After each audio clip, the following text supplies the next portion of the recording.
What's going on, everyone? It's Justin here, and today I've got a video of the brand new Apple Watch Series 5 for 2019 and whether or not it really has any major changes and if those new changes are worth the trade-off of what some of the things that I have noticed after some use. So I'm someone who's used the Apple Watch kind of on and off for the past few years. I like it in some ways, but in other ways, I've been using my phone like a ton every single day to the point where I feel like I'm totally fine without the watch just because I can access everything from my phone. But I feel like in the last 2 years, especially with the Apple Watch Series 4 and its improvements in the display, covering more screen, it definitely looks a little bit better. But at the same time, the app ecosystem has also developed much more, and the Apple Watch is essentially more independent of itself and less reliant on a smartphone than ever before. I think it's fair to say that even though the Apple Watch is definitely not the best looking watch on the market from a hardware perspective, it is one of the most advanced, developed, and ahead compared to the ecosystem that we've seen in the Android world. If you guys haven't entered already, I do have an iPhone 11 giveaway running on the channel, so if you guys want to enter to win that, just make sure you subscribe to the channel, drop a like on this video, and also leave a comment down below, and also make sure you follow me over on Instagram and Twitter, as that's where I'm going to be announcing the winner at the end of October.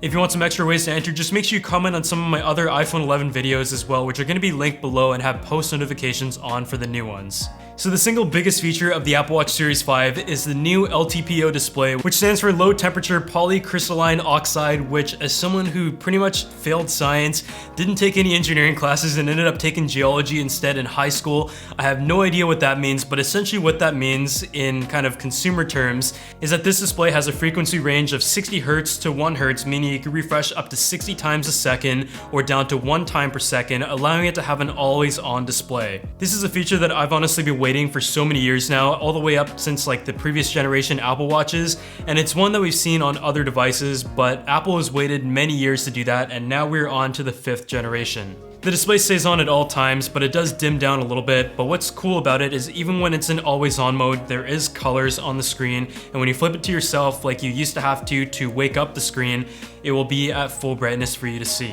I think the biggest trade-off that people have been very wary about with an always-on display over the past few years, and why they've been okay with Apple not doing it, is just due to battery life. You don't want the battery life to be any worse. You should get through an entire day with any smartwatch. And even though Apple does claim a full battery life of up to 18 hours on the Apple Watch Series 5, I did find that the battery life was a little bit worse. I think some people reported to get about 1/3 battery, and I feel like that is pretty accurate. You're gonna have to charge this every single day no matter what, whereas the previous generation, you might have been able to get through a little bit into the second day, depending on how much you use it. That is definitely a little bit unfortunate because this watch doesn't really have many new updates from last year, but being a great feature that someone like myself really appreciates, making it more of like an analog watch slash a smartwatch,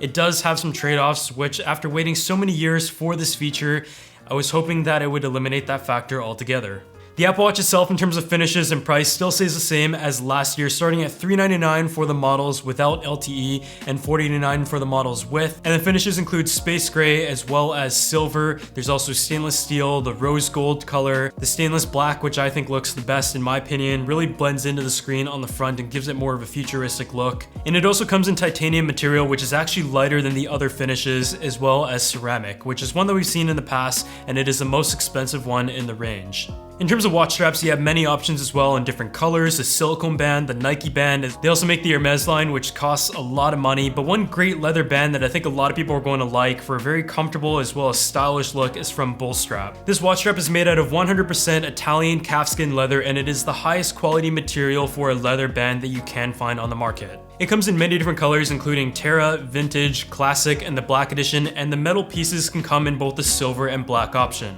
I feel like with this stainless black color, the leather black looks amazing, and it just really blends well and gives you a nice everyday but classy look for a modern technology product. The stitching is all very well done, and it's very easy to adjust as well, and what I find is that with leather watch bands, over time they kind of mold to the shape of your wrist and are very comfortable to use on a daily basis. With some of the classic colors especially, you're going to get more of that aged look over time, which some people really enjoy as well. They also make a 100% stainless band that comes in black and silver depending on the color that you would like, and this is very easy to adjust and set to your custom wrist size with the included parts. If you guys want to go ahead and check them out, I'm going to drop a link to everything down below, and a huge thanks to them for sponsoring this video.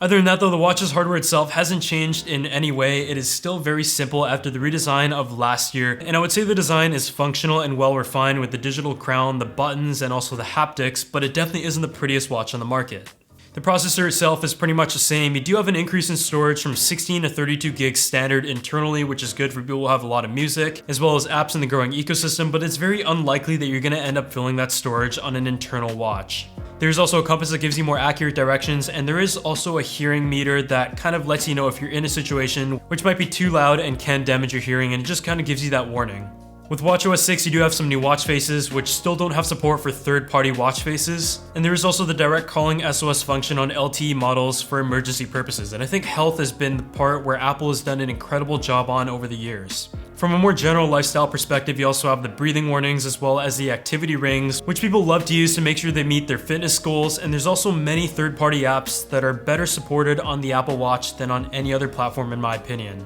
There's also some other good features such as like the tip calculator directly from the calculator app on your watch, but otherwise the Apple Watch Series 5 doesn't really bring many new features beyond the few that I may have listed in the hardware category. One thing that we have been waiting for a while now is a native sleep tracker, and that is something that for some reason after many years it still hasn't come to the watch. And although I get the argument that you kind of should charge your watch while you're sleeping, I feel like that is still a feature that a lot of people would appreciate to have, even though there are third-party apps on the market. Otherwise, so if you have an Apple Watch Series 4, I really don't see the reason why you should upgrade to the Series 5 unless you really want to have that feature of always on display, but you do have to keep in mind the battery life is not going to be the same for a heavy user, and I feel like only a heavy user would be able to justify that price to purchase a brand new watch a year after their last one. If you're coming from a previous generation though, you might want to consider buying the Series 4 at a discounted price, because if you do want to save battery, you're probably going to turn off the feature on the Apple Watch Series 5 anyways for the always on, and that just makes the price difference a little bit of a harder justification.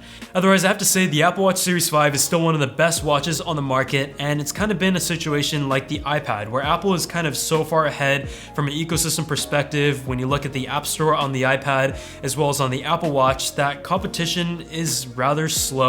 And Apple just doesn't really feel like they have to make any major pushes because it is already the most advanced watch on the market. If you guys enjoyed this, make sure you drop a like and subscribe to the channel, and I'll see you all in the next video.